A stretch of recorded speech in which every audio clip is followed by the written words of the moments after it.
आप सुन रहे हैं कहानी अभिषेक के साथ सिर्फ कहानी नामा शो पर। आज की कहानी हमारी सदस्य नम्रता की लिखी कहानी बारिशों जैसा प्यार। पलक का मुस्कुराता हुआ चेहरा इससे पहले कभी नहीं देखा। शायद 2 साल बाद ये बारिश जो पलक के चेहरे पर मुस्कान लेकर आई है। आज 2 साल पूरे हो गए हैं जब विहान उसको छोड़कर उसी हालत पर चला गया था, तो पलक बहुत अकेले हो गई थी। आज वो उस शख्स को फिर से मिलने जा रही थी, इसलिए उसकी होठों के मुस्कान छिप नहीं रहे थे। विहान और पलक कॉलेज के दिन से बहुत अच्छे दोस्त थे, लेकिन उनके बीच धीरे धीरे दूरियां बढ़ती गई। उत्तराखंड के एक कॉलेज से दोनों इंजीनियरिंग कर रहे थे। वही दोनों मिले थे, धीरे धीरे प्यार हुआ और लास्ट ईयर आते आते दोनों के रिश्तों में काफ़ी दरार आ गया था। मगर कॉलेज के सबसे अच्छे कपल माने जाते थे वो। कभी ऐसा होगा उन्होंने ये सोचा भी नहीं था। आखिर वो दिन आ गए जब कॉलेज कैंपस में कई आईटी कंपनियां जॉब देने के लिए। आज कॉलेज में रौनक था, सब बहुत खुश थे, मगर पलक आज भी बहुत उदास थी कि आज से सब कुछ खत्म हो जाएगा। 12 कंपनियां कैंपस में, मगर पलक और विहान को एक ही कंपनी ने सेलेक्ट कर लिया। अब सोचिए, शायद भगवान को नहीं चाहता था कि ये दोनों दूर हो जाएं। दोनों एक दूसरे को देखते हुए अपने दर्द को शायद छिपाने की कोशिश करते हुए आंखों में आंसू लिए देखते रहे और फिर अपने अपने रास्ते को जाने लगते हैं। तभी पीछे से एक आवाज आती है, विहान। विहान जैसे ही पीछे मुड़ता है, पलक, हाँ बोलो। जिंदगी में मैंने सब कुछ तुमको माना था, जब तुम ही नहीं तो अब मैं नहीं जीना चाहती। तुमको पता है हमारे तुम्हारे रिश्ते में कभी दरार आने के बाद भी मैं तुमसे इतना ही प्यार करती थी और इसलिए कॉलेज भी आती थी तुमसे मिलने। लेकिन अब तुम्हें जॉब मिल गई है, तुम अपनी ज़िंदगी में खुश रहना। विहान कुछ टाइम बाद, क्यों, तुम्हें भी तो जॉब मिल गई है। देखो पलक, जो हो गया उसको भूल जाओ, अब नई ज़िंदगी जीने की कोशिश करो। पलक, मैं इस जॉब को नहीं करूँगी, छोड़ दूँगी, मुझे नहीं करना जॉब। इतना बोलते हुए पलक तेजी से वहाँ से रोते हुए चली गई। विहान रोकना चाहता था मगर रोक नहीं पाया, पलक जा चुकी थी।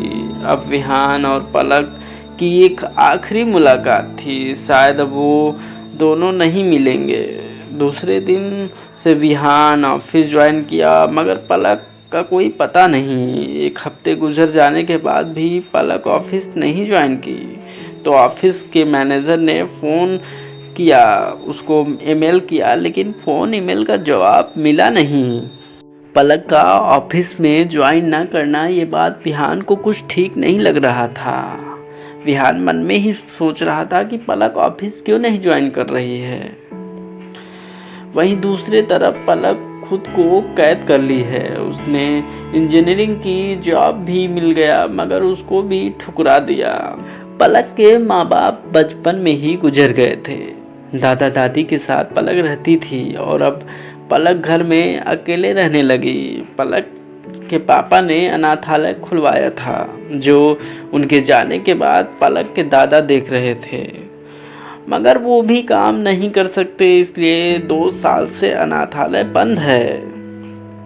एक रात पलक ने सोचा, क्यों ना मैं खुद इस अनाथालय को चलाऊं, जिससे हमारे पापा ने गरीब बच्चों के लिए खोला था।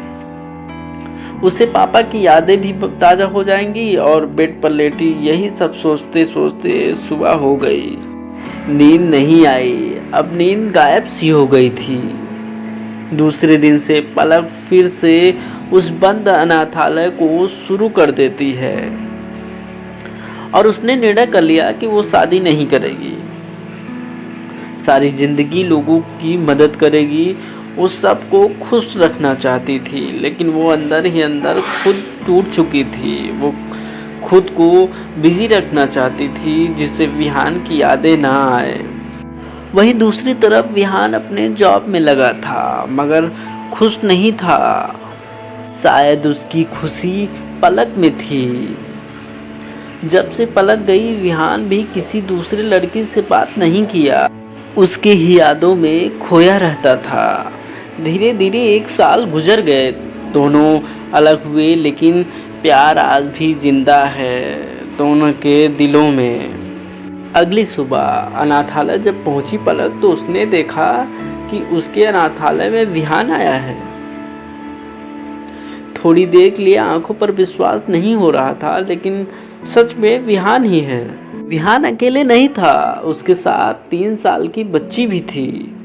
विहान अनाथालय के मालिक से मिलना चाहता था। जब उसने पता किया इस अनाथालय को कौन चलाता है, तो लोगों ने कहा पलक मैम। विहान के लिए ये कोई नया नाम नहीं था, ये वही नाम था जिसे वो बहुत प्यार करता था। पलक वही खड़ी देख रही थी और सोच रही थी कि ये पुरानी यादें हैं या फिर सपना है या फिर हकीकत है। इतने में अनाथालय में काम करने वाले कुछ लोग पलक के पास आते हैं और बोलते हैं मैम, कोई आपसे मिलने आया है। पलक यादों से बाहर आई और आगे बढ़ी, तभी वहाँ सारे बच्चे शोर मचाने लगे, पलक दीदी, पलक दीदी। वो शख्स जैसे पीछे मुड़ा और पलक को देखा और देखते ही रह गया। उसने भी अपनी आंखों पर जो देखा वो यकीन कर पाना बेहद मुश्किल था। पलक ऐसे हालात में, विहान के आंखों में आंसू आ गए। वो सोचने लगा, जब हम अलग हुए थे तब पलक टूट सी गई थी, फिर आज इतना बड़ा अनाथालय कैसे चला रही है। इन सारी बातों में विहान कहीं खो गया और पलक सामने खड़ी थी, वो भी बहुत शांत थी। उसके बाद पलक, हेलो विहान। विहान अभी भी खामोश है, लेकिन जल्द उसकी खामोशी खत्म हुई और उसके साथ आई बच्ची बहुत मासूम थी। पलक उससे बात करने लगती है। तभी विहान ने बोला, इस बच्ची का इस दुनिया में कोई नहीं है, इसके माँ बाप रोड एक्सीडेंट में मर चुके हैं और मुझे ये बच्ची मिली उधर रोड पर। तो मैंने लोगों से पूछा यहाँ अनाथालय कहाँ है, तो लोगों ने बताया यहाँ एक ही अनाथालय है जो कि आप चलाती हैं। पलक वो आवाज़ सुन रही थी जिसे सुने उसको काफ़ी साल हो गया था।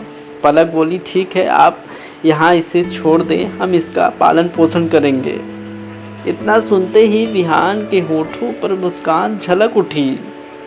पलक बोली, जिसका इस दुनिया में कोई नहीं है उसके हैं हम। शायद भगवान ने हमें इसी काम के लिए धरती पर भेजा है। विहान पलक की बात सुनकर उसकी आंखों में देखकर मानो सब कुछ खो बैठा है। फिर दोनों उसी अनाथालय में बने छोटे से गार्डन में बैठ जाते हैं। पलक काफ़ी देर खामोश थी, फिर पूछती है, विहान शादी कर लिया? तुमने कोई गर्लफ्रेंड तो बना ही ली होगी। विहान खामोश था, पलक की तरफ देख रहा था, फिर बोला, नहीं, ऐसा कुछ नहीं है। अभी तक जैसे तुम गई थी वैसे ही सब कुछ है। मैं और मेरी ज़िंदगी वहीं ठप हो गई। बहुत सोचा कि लाइफ एंजॉय करूं, लेकिन हमेशा कुछ खोने जैसे ख्याल आता था मन में और फिर वहीं ठप हो जाता हूं। वैसे ही तेज़ी से बारिश होने लगती है। दोनों दौड़ते हुए एक पेड़ के नीचे रुकते हैं। आज शायद बारिश यही चाहती थी कि दोनों एक दूसरे से लंबी बातें करें। बातों बातों में, विहान, क्या तुमने किसी से प्यार किया मेरे जाने के बाद? पलक, नहीं, मैंने कभी ऐसा सोचा ही नहीं और ना ही कभी सोचूंगी।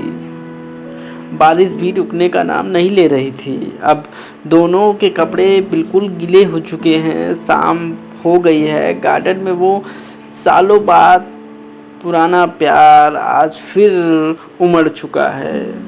आज शायद बारिश की आड़ में कुछ हो जाने वाला था। इतने में बिहान बोलता है, पलक मैं चलता हूँ। पलक बोली, आपके कपड़े गीले हो गए हैं और आप ऐसे जाएंगे तो आपकी तबीयत खराब हो जाएगी। पास में ही मेरा घर है, अगर आप कहें तो चले वहां पर, क्योंकि शाम भी हो गई है। बिहान भी अब पलक के साथ रहने वाला एक भी पल नहीं छोड़ सकता। शायद इस बारिश ने प्यार को जगा दिया था। दोनों घर आए। पलक ने चेंज करने के लिए विहान को कपड़े दिए और बोला, आप बैठे, आपके लिए मैं चाय बना के लाती हूँ। घर में कोई दिख नहीं रहा था पलक के अलावा, तो विहान ने पूछा, घर के सारे लोग कहाँ हैं? पलक मुस्कुराते हुए, घर में मैं और दादा दादी रहते हैं, जो कि दादा दादी आज किसी रिलेटिव के यहाँ प्रोग्राम है तो वहीं गए हैं। इतना बोलते हुए पलक किचन की तरफ चाय बनाने चली गई। विहान के मन में एक सवाल उठ रहा था कि पलक के माँ बाप कहाँ हैं। इसको लेकर विहान काफी परेशान होने लगा, तो विहान भी किचन की तरफ बढ़ा और पलक से पूछा कि तुम्हारे मम्मी पापा कहाँ हैं? पलक ने बोला, मेरे मम्मी पापा बचपन में ही गुजर गए थे। मैंने आज तक किसी को बताया नहीं, मैंने सबसे छिपाया था इस बात को। मैंने सोचा था कॉलेज कंप्लीट करने के बाद तुमसे बताऊंगी, मगर तुम भी छोड़कर चले गए। इतना बोलते हुए पलक की आंखों में आंसू आ गए। वो रोने लगती है। अब विहान से भी नहीं रहा गया। वो पीछे से पलक को पकड़कर रोने लगता है। शायद आज वो प्यार फिर जिंदा हो गया। आई लव यू पलक, मुझे माफ कर दो। क्या तुम मुझसे शादी करोगी? मैं भी बहुत अकेला हूँ। भगवान ने हमारी भी कभी नहीं सुनी। बचपन में हमारे माँ बाप मुझे भी अकेला छोड़कर चले गए थे। उसके बाद वो दोनों रोते और मुस्कुराते हुए एक वचन किया, अब कभी साथ नहीं छोड़ेंगे। दोनों ने शादी कर ली और अब दोनों ही मिलकर अनाथालय को एक साथ चलाते हैं। आप सुन रहे थे हमारी सदस्य नम्रता के लिए कहानियाँ। ऐसे ही प्यार भरी कहानियों के लिए आप सुनते रहें कहानी नामा शो, सिर्फ यंग तरंग पर।